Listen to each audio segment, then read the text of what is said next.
윤동주 시인의 병원이라고 하는 작품을 같이 보도록 할게요.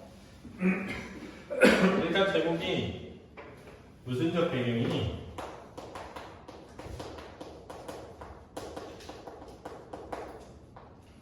공간적 배경이 제목으로 쓰이고 있죠. 그 다음 벌레는 현대시고요. 자유시고, 서정시고, 산문시가 하게 되는데, 산문시라는 것은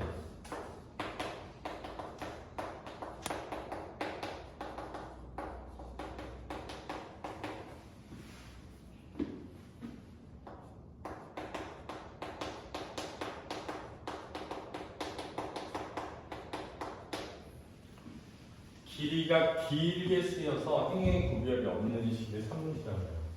그러면 압축미가 사라지면서 산문적인 느낌을 주죠. 그죠? 그러나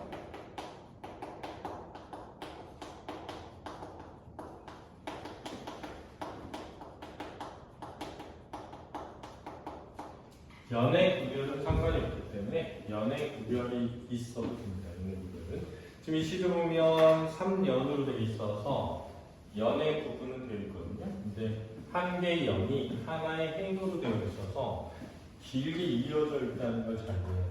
그런 것을 산문시라고 합니다. 그 다음에 서경적이라는 것은 경이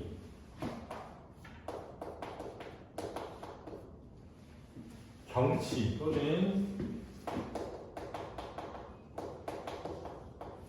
풍경을 뜻하거든요.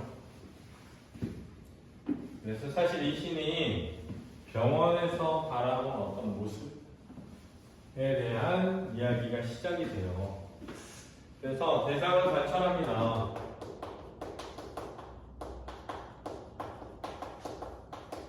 그러면서 자신을 성찰합니다. 따라서 대상과 자신을 동일시하게 됩니다. 그런 부분이 드러난다는 걸 잘 이해해야 되겠습니다. 그렇죠? 그래서 주제는 환자가 느낀 아픔과 고통, 고독, 그에 대한 연민과 극복에 대한 희망을 주제로 하고 있어요. 한번 같이 보도록 하죠. 살구나무 그늘로 얼굴을 가리고 병원의 뒤뜰에 누워 젊은 여자가 흰 옷 아래로 하얀 다리를 드러내놓고 일광욕을 한다. 이렇게 되어 있습니다. 자, 지금 일단 보면 대상을 관찰하고 있다는 걸 알 수 있고요. 흰 옷 할 때 흰, 색채인데 하얀 다리 할 때 하얀도 색채어죠. 색채를 사용하고 있고 시각적 이미지를 드러내고 있습니다.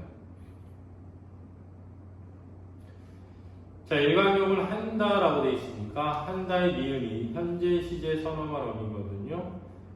따라서 현재 시제 선어말 어미를 사용해서 현장감과 생동감을 유발하고 있죠. 한나절이 기울도록 가슴을 앓는다는 이 여자를 찾아오느니 나비 한 마리도 없다. 슬프지도 않은 살구나무 가지에는 바람조차 없다. 이렇게 되어 있거든요. 자, 그래서 이 부분은 이제 이 여인을 찾아오는 사람이 없으니까 외로움과 고독감이 드러난다라고 할 수 있겠죠.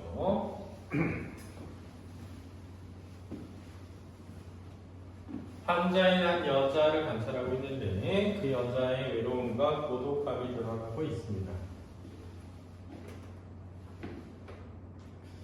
나도 모를 아픔을 오래 참다가 처음으로 이곳에 찾아왔다. 자, 이 부분은 이제 과거 시제로 쓰이고 있죠.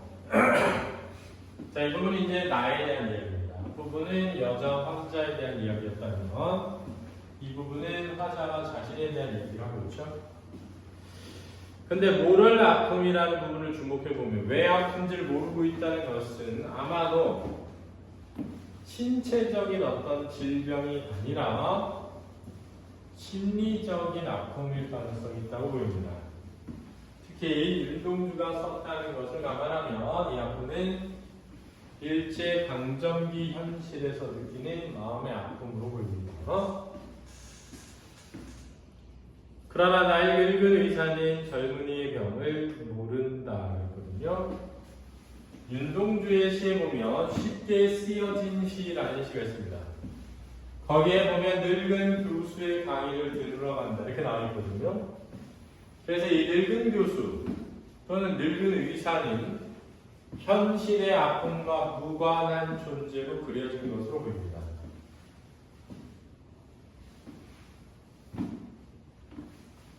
원래 늙은 사람들은요 얼마 살 날이 남지 않았기 때문에 지금의 현실에 대해서 그렇게 괴로워하지 않을 수 있어요. 그렇죠? 응?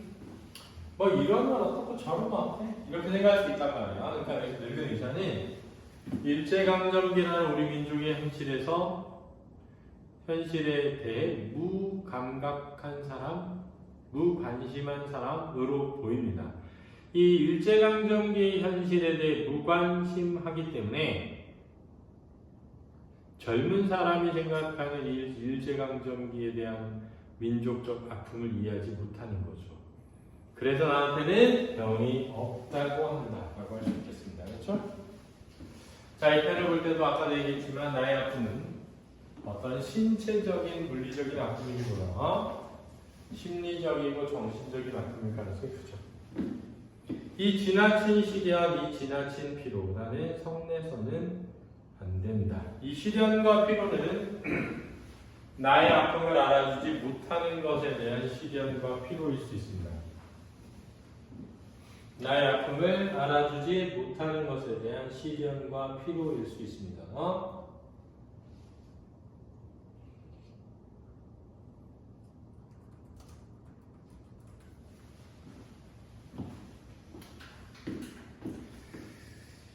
여자는 자리에서 일어나 옷깃을 여미고 바단에서 금잔화한 고기를 따 가슴을 꽂고 병실 안으로 사라진다. 그래서 금잔화는 꽃인데요.